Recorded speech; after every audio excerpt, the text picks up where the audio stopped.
Je vois souvent sur les réseaux sociaux des gens dire que les sondages mentent, que Macron ne peut pas être aussi haut à plus de 20%, plus souvent entre 24 et 26%, que c'est pas possible parce que c'est un président extrêmement impopulaire, qu'il a fait que des mauvaises choses et que c'est donc pas possible et qu'il va se prendre une raclée. Alors j'aimerais penser ça aussi parce que Macron, pour plein de choses, je ne souhaite pas qu'il soit réélu. Pour sa politique économique, ses attaques contre tous les précaires, la baisse des APL, pour ses cadeaux aux plus riches, la suppression de l'ISF, pour ses attaques contre le droit du travail, contre les retraités, pour sa fausse politique écologique, pour la politique réactionnaire menée par Gérald Darmanin, pour le mépris dont il fait preuve envers le peuple, pour les affaires aussi qui entourent tout son gouvernement et auxquelles parfois il est lui-même mêlé. Je ne souhaite pas que Macron soit réélu. Et il y a clairement beaucoup de choses à critiquer sur son mandat. Mais est-ce que vraiment c'est impossible qu'il soit aussi haut? Pour plusieurs raisons, je pense malheureusement que Macron peut être réélu et que les sondages ne mentent pas. Alors on peut considérer, passer partir du principe que les sondages mentent forcément. Ce n'est pas ce que je pense, parce que déjà, le fait est que les sondages ont donné toujours quasiment toujours des résultats très proches du résultat final lorsqu'on regarde les derniers sondages. Alors évidemment, les sondages publiés plusieurs mois avant sont assez loin ou plus, parfois pas si loin, mais varient forcément par rapport au résultat final, parce qu'entre-temps, il y a ce qu'on appelle une campagne électorale qui fait bouger les lignes. Des gens se décident, des gens changent d'avis. Cependant, quand l'état actuel Macron puisse être haut, c'est pas étonnant. En tout cas, selon moi. Alors déjà, si on regarde la dernière élection qui s'est tenue au suffrage universel au niveau national, En Marche était à 22% des voix, c'était les élections européennes. Donc, aujourd'hui que Macron soit entre 24 et 25, si on prend en compte qu'il y a pas la liste de centre droit de l'UDI qui avait fait 3%, si on prend en compte qu'il n'y a pas aussi la liste d'urgence écologique qui avait pu attirer des électeurs écologistes qui ne s'identifiaient pas à Europe Écologie Les Verts, et plutôt des gens du centre ou de la droite, Macron n'est pas si loin. Alors oui, certes, après on prend l'exemple des régionales et des municipales, où En Marche s'est un peu planté la gueule, c'est vrai. Mais si on prend en compte ces résultats locaux, alors le second tour des élections présidentielles devrait opposer Valérie Pécresse à Anne Hidalgo. Or, ce n'est pas ce qu'annoncent les sondages, et je pense qu'ici, absolument personne ne s'attend à un tel second tour. Pourtant, si on prend la même lecture des élections locales qu'on leur fait pour En Marche, c'est ce qui serait logique. Et aussi, logiquement, si on prend en compte les élections municipales, Jean-Luc Mélenchon devrait être derrière Fabien Roussel.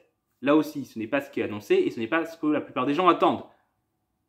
Et ça ne semble pas étonnant. Pareil, ça ne semble pas étonnant que Mélenchon soit donné plus haut qu'à 6%, qui est le résultat des européennes.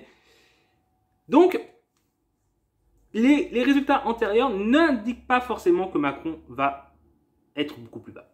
Ensuite, il y a sur sa popularité, sur son image et tout. Oui, l'image de Macron s'est dégradée. Néanmoins, si on regarde la cote de popularité, il est certes plutôt impopulaire, mais sa cote de popularité n'est pas aussi basse que celle qu'avait Sarkozy ou encore pire François Hollande. Et Sarkozy a quand même fini à 27% des voix en 2012. Ensuite, ses rivaux sont aussi très impopulaires. C'est quasiment l'ensemble des hommes politiques en France sont impopulaires. Jean-Luc Mélenchon, Marine Le Pen, Éric Zemmour, Valérie Pécresse, Anne Hidalgo, Yannick Jadot, ils n'ont pas des cotes de popularité énormes. Et souvent, sont moins populaires qu'Emmanuel Macron. Et donc, que Macron puisse être en tête n'est pas si étonnant, surtout avec la forte division de ses oppositions, à droite comme à gauche. Donc, il peut être haut. Et puis, il a l'image du président sortant. Et ça joue chez un électorat légitimiste. Électorat légitimiste qui peut être ensuite particulièrement renforcé dans la période. On l'a vu aux élections locales, ce qui a aussi été remarqué de manière assez manifeste, c'est une prime au sortant plus importante que d'habitude. Parce que dans une situation de crise, on veut un candidat qui a de l'expérience, on veut un candidat qui peut gérer les choses, et si la gestion de Macron de la situation sanitaire est très critiquée, il y a aussi pas mal de gens qui se disent les autres ne feraient pas mieux. Parce que si on regarde Le Pen, Zemmour, Mélenchon, ils ont une image, pour prendre 3 exemples d'opposants, alors je prendrai l'exemple de Pécresse après, mais ce sont les principaux candidats à cette élection présidentielle actuellement d'après les sondages. Il y a Pécresse en plus, mais qui est un cas à part. Ces 3 candidats ont l'image de tribuns.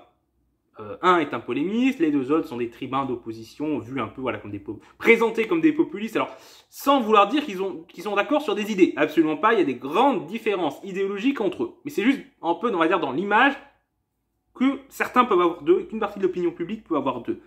Ils sont pas vus comme des gestionnaires. Et d'ailleurs, aucun n'a occupé de fonction à la tête d'un exécutif. Et bon, Mélenchon a une petite expérience ministérielle, mais elle date beaucoup. Et peu de gens, je pense, s'en souviennent. Il était secrétaire d'État. Et Le Pen et Zemmour n'ont aucune expérience à ce niveau-là. Se sont pas vus comme des gestionnaires. Ce serait vu comme une aventure de voter pour eux, de les élire. Et dans une situation plus calme, oui, face à un Macron impopulaire, une telle aventure pourrait tenter des gens. Mais je pense que dans cette situation de crise, pour une majorité de Français, ce n'est pas le cas. Ils ne paraissent pas en mesure d'être plus crédibles qu'Emmanuel Macron face à la situation actuelle. On peut trouver ça injuste, et par certains aspects, je le trouve aussi, mais c'est l'impression que j'ai. Ensuite, il y a le cas de Valérie Pécresse, qui, sans avoir une grande compétence non plus, arrive à avoir un peu plus une image de gestionnaire, déjà parce qu'elle ne se la joue pas tribun, et aussi parce qu'elle a une expérience. Elle a été ministre, plus récemment que Mélenchon, et présidente de région depuis 7 ans. Enfin, 6 ans, un peu plus de 6 ans, puisque c'était décembre 2015, son élection, et on est en février 2022. D'une région de l'Île-de-France, en plus une des plus importantes régions de France, en termes de population, en termes d'importance économique. Donc, elle a l'image de quelqu'un capable de gérer. Et donc, même si elle est impopulaire, c'est pas étonnant et pas anodin que ce soit la seule candidate qui a été dans certains sondages donnée gagnante face à Macron, qui n'est le cas d'aucun des 3 autres candidats principaux. Ensuite, si on va vers les autres candidats, bon, y a Yannick Jadot, mais qui a du mal à décoller, et ça, c'est un problème récurrent d'Europe Écologie Les Verts. On peut être d'accord avec l'idée de l'écologie et voter pour eux à des élections, ce qui explique leur gros score aux élections européennes en 2019, mais ça avait été aussi le cas en 2009, où ils avaient fait 16% des voix, et où au présidentiel, 3 ans plus tard, ils avaient fait 2%. Mais ils ne sont pas vus, en effet, comme des gens capables de gérer. C'est pas vu comme des bons gestionnaires. Alors, la victoire de certaines exécutifs municipaux peut aider un peu. Ça les aurait plus aidé aussi, je pense, de gagner des régions, mais ça n'a pas été le cas. Et donc, ils ont encore un peu cette image de pas de bons gestionnaires. En tout cas, pas des gens sérieux, crédibles. C'est injuste. Enfin, en tout cas, on peut trouver ça injuste, mais c'est le cas pour une partie de l'opinion. Et en tout cas, ils ne sont pas vus comme étant capables de remplacer. Et en tout cas, Yannick Jadot n'a pas l'image d'un homme d'État, je pense, face à Emmanuel Macron, pour, encore une fois, une partie de l'opinion française.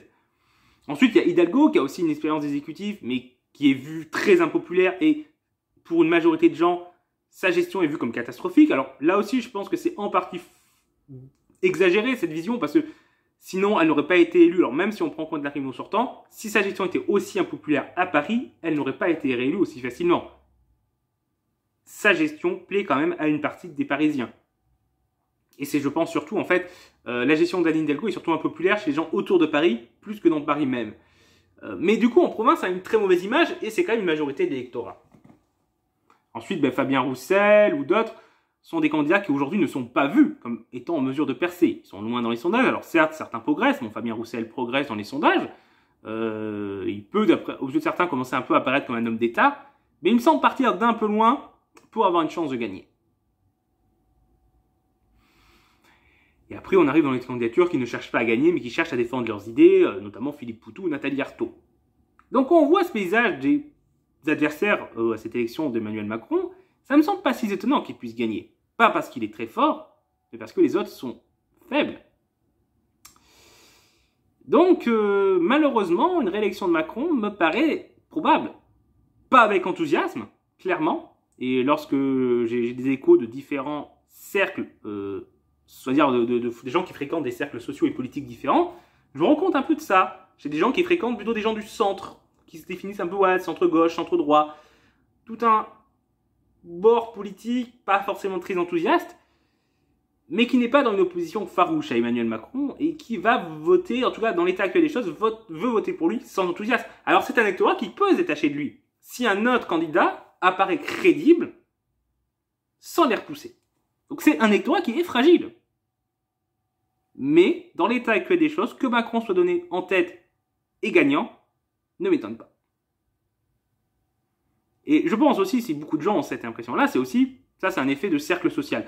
À la fois, dans la vie réelle, on a tendance aussi à fréquenter un certain milieu social, et si on est issu d'un milieu social où Macron est assez impopulaire, on va avoir tendance à fréquenter des gens plus qui qui trouvent que Macron, enfin qui n'aiment pas Macron, plus le fait que si on a certaines idées, on va aussi avoir tendance à plus aller vers des gens qui ont ces idées-là. Et c'est encore plus accentué sur les réseaux sociaux. Parce que là, sur les réseaux sociaux, on suit des groupes bien spécifiques, des pages bien spécifiques, des comptes Twitter bien spécifiques, avec lesquels on est souvent d'accord. Et on se retrouve enfermé dans une bulle sur les réseaux sociaux de gens qui sont globalement d'accord avec nous. Et donc, on a une image très biaisée de ce qu'est l'opinion publique. Mais si on est... Et parce que moi aussi, quand je vois mon cercle social, même IRL et encore plus en ligne, clairement, Macron a l'air extrêmement impopulaire. Et je pourrais me dire ça. Et si je fais l'effort de sortir de cette bulle-là et d'essayer d'aller dans d'autres bulles, ben je vois que la situation est plus compliquée que ça.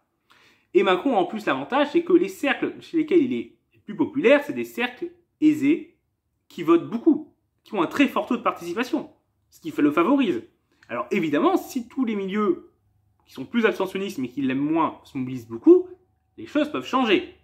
Mais à l'état actuel, là, en début février 2022, où les gens ne sont pas encore décidés, je ne pense pas que les sondages montent, je pense que c'est vraiment à peu près l'état de l'opinion aujourd'hui. Et il reste aujourd'hui à peu près 2 mois pour que les choses changent. Et j'espère qu'elles vont changer dans des sens positifs. Mais c'est pas quelque chose d'acquis, ça va vraiment dépendre de la campagne électorale, ça va vraiment dépendre de l'image qu'auront les candidats, de est-ce qu'ils vont réussir notamment, il y a les cas de Jean-Luc Mélenchon, est-ce que Jean-Luc Mélenchon va réussir à redorer son image, à apparaître à nouveau comme un homme d'État, capable de gérer, tout en ayant une bonne campagne, ça il est assez bon là-dedans. Est-ce que d'autres candidats de gauche vont réussir à percer? C'est pour l'instant pas le cas de Christiane Taubira et Yannick Jadot, encore moins d'Anne Hidalgo. Après, je sais qu'il y a des discussions de ce camp-là. Est-ce qu'une union de ce côté-là pourrait permettre à une candidature de ce camp-là, de ce camp écolo-social-démocrate, d'émerger, de paraître crédible et de pouvoir concurrencer Macron? Peut-être. Est-ce que Fabien Roussel va continuer de monter et menacer aussi et apparaître aussi comme un homme d'État? J'y crois moyennement, mais peut-être. Et puis bon, à droite, là aussi, on a toute la situation qu'on connaît, mais qui, je vous l'avoue, m'intéresse beaucoup moins. Et me réjouit pas du tout. Enfin bon, c'est terminé pour cette vidéo, mais je tenais à réagir voilà, sur ce que j'ai vu sur les réseaux sociaux et vous donner ma propre analyse. Au revoir tout le monde.